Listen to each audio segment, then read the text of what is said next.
গোপালগঞ্জে 16 জুলাই এনসিপির পথসভাকে কেন্দ্র করে গোপালগঞ্জে ঘটে যাওয়া সহিংসতায় 16 তারিখ থেকেই কারফিউ ছিল গোপালগঞ্জ শহর জেলায়। তো এই শনিবার সকাল 6টা পর্যন্ত কারফিউ বলবৎ ছিল। গোপালগঞ্জের জেলা প্রশাসক ও জেলা ম্যাজিস্ট্রেট মোহাম্মদ কামরুজ্জামান সকাল 6টা থেকে রাত 8টা পর্যন্ত কারফিউ শিথিলের আদেশ দিয়েছেন।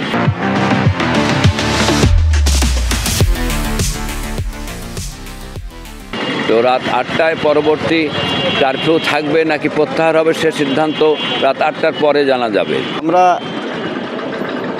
মিডিয়াম পরিবারের লোক, আমাদের জীবনটা হচ্ছে কর্মজীবী জীবন। আমরা এই সংঘাত চাই না, মারামারি চাই না, কোনো গ্যাঞ্জাম চাই না। আমরা চাই যে গোপালগঞ্জের মানুষ না, সারা বাংলাদেশের মানুষ শান্তিতে থাকুক। কারফিউ শিথিল হতে সাধারণ মানুষের অনেক স্বস্তি ফিরে আসছে আর কি। যেমন আমরা প্রায় 3 দিন যাবত একটানা ঘরে বসা, বিভিন্নভাবে বসে আছি, অর্থনৈতিকভাবে খুবই সমস্যা। এখন কারফিউ অনেকেই জানে না যে কারফিউ উঠছে কি উঠছে না, তারপরে ঘর থেকে বেরোইছে। গত 24 ঘন্টা কারফিউ ছিল, এখন শিথিল করা হয়েছে। আমি একজন শিক্ষক হিসেবে বলি যে গোপালগঞ্জের মানুষ যারা সাধারণ খেটে খাওয়া মানুষ, এদের ভিতরে যে দৈনন্দিন যে জীবিকা এরা অর্জন করে, সেটা থেকে যারা সুন্দরভাবে আবার তাদের জীবনে ফিরে আসতে পারে। 16 জুলাইয়ের সহিংস ঘটনাকে কেন্দ্র করে গোপালগঞ্জে মোট 5 জন নিহত হয়েছে, আহত হয়েছে শতাধিক। পুলিশের গাড়ি ভাঙচুর, অগ্নিসংযোগ, হামলা এ সমস্ত ঘটনায় গোপালগঞ্জ সদর থানায় 1টি মামলা, গোপালগঞ্জে কাশিয়ানী থানায় 1টি ও কোটালীপাড়ায় থানায় 1টি, মোট 3টি মামলা হয়েছে। এই 3টি মামলায় জ্ঞাত এবং অজ্ঞাত প্রায় 2600 জনকে আসামি করা হয়েছে।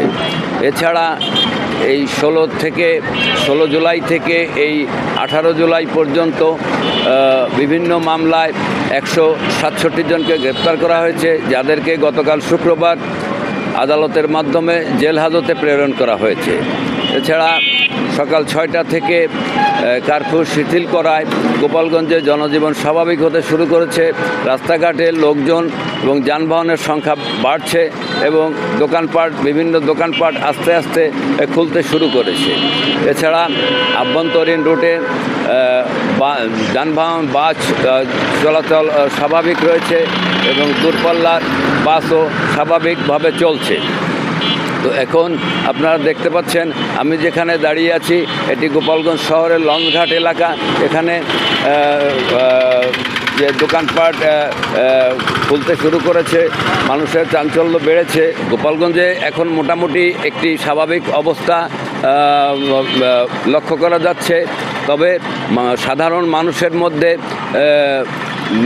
একটি গ্রেপ্তারের একটি অজানা আতঙ্ক বিরাজ করছে এবং সাধারণ মানুষ দাবি করেছেন যে যারা ঘটনার সঙ্গে জড়িত তাদের চিহ্নিত করে গ্রেপ্তার করা হোক বা শাস্তির আওতায় আনা হোক। কোনো সাধারণ মানুষকে বা খেটে খাওয়া মানুষকে যেন গ্রেপ্তার করা না হয় বা অহেতুক হয়রানি করা না হয়। তো এই পর্যন্তই ছিল আমার কাছে সর্বশেষ। আমিনুল হাসান শাহিন, গোপালগঞ্জ।